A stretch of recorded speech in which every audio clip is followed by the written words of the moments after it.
My name is Odinga'S Peter Owich, the president of the Kenya Bunge la Wananchi Caucus, a politician and a human rights activist.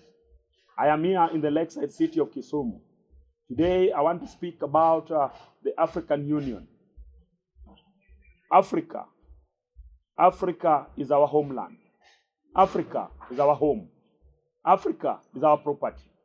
We are Africa and so African. We are African and Africa is our business. Baba, we love you. His Excellency Raila Amolo Odinga, you're the man to watch. Everybody is focusing on your candidature. But as young people, we fully believe that you going to be the chairperson of the African Union is something that worth supported. I feel so painful seeing a very few people who does not understand what Africa is all about criticizes you very negatively in the social media. Some are even saying that they're supporting some candidate from some country. I don't know which countries it is. But my take is this. As Kenyans, Baba going to AU is not for his own personal interest. It is for the interest of the Kenyan people. It is for the interest of the Africa. Because of the good policies that you have. You understand the Africa and its social, economic, and political background. You know what Africa should look like. You know how Africa should work with other African countries. You know how Kenya should cooperate with other African countries. Baba, I'm praying that may the Almighty give you the strength, courage, and power, and all other necessary things that you may use at this time and opportunity to win this position. I don't have anything to give you. I can't vote for you to be the AUC chairperson. Mine is very little. Mine is just to encourage you. Mine is just to keep on praying for you so that you get it. I don't have that mandate to make you sit on that seat. How I wish that I would have had that mandate. I would have used it with all the vigor, with all the power, with everything that I have in me so that you get into that position. Baba, you are a true son of Africa. You are a Pan-Africanist. You understand Africa with its social problems. You understand Africa with its economic problems. You know Africa with its political problems. And you are the only solution to the political, social, and economic. You have all the solutions to it.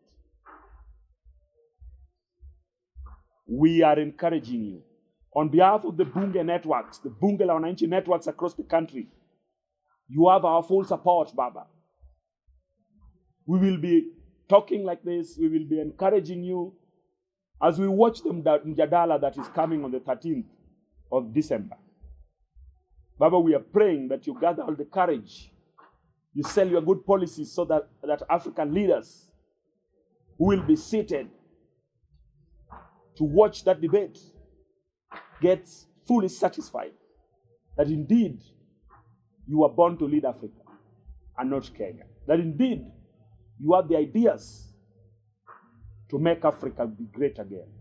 That indeed, without you, Africa will just be Africa and it won't be to the position that everybody wants it to be. Lastly, Okegonea, Raila Amolo Odinga, Agwambo, Chuny Piny, Wuod Luo, Wuod Kenya, Wuod Africa, Walemo ni motegno. Idhiyo mondo mi idhi tel. Go and lead. Go and demonstrate the spirit of leadership. Go and organize Africa. Go and bring development.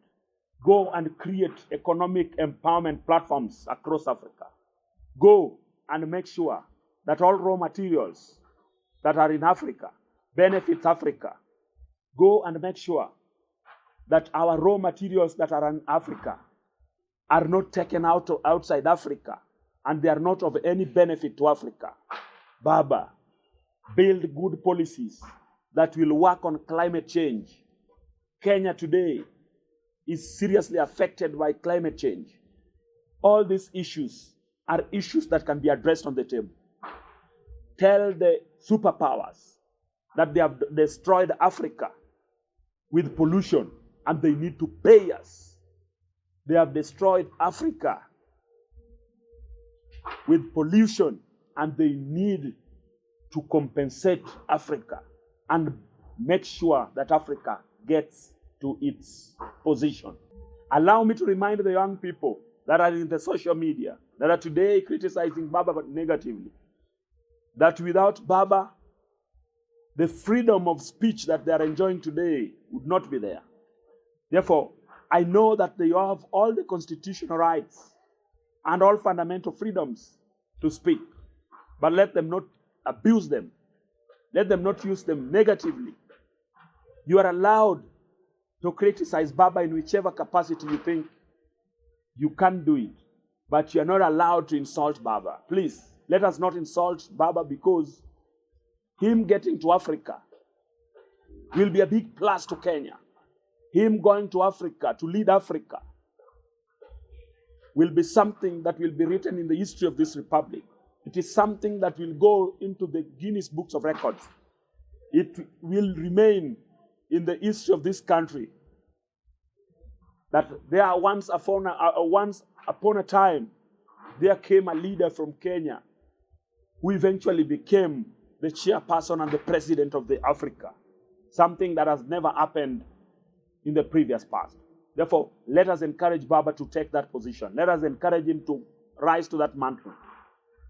For those that are criticizing him, when Baba stood against Ruto, you speak so bad and negative things about him. You praised Ruto and you talked about evil things about Baba.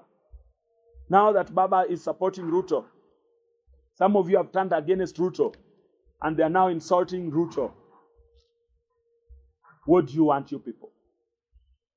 Baba is not interested anymore with becoming the president of Kenya. Baba is getting to the AU.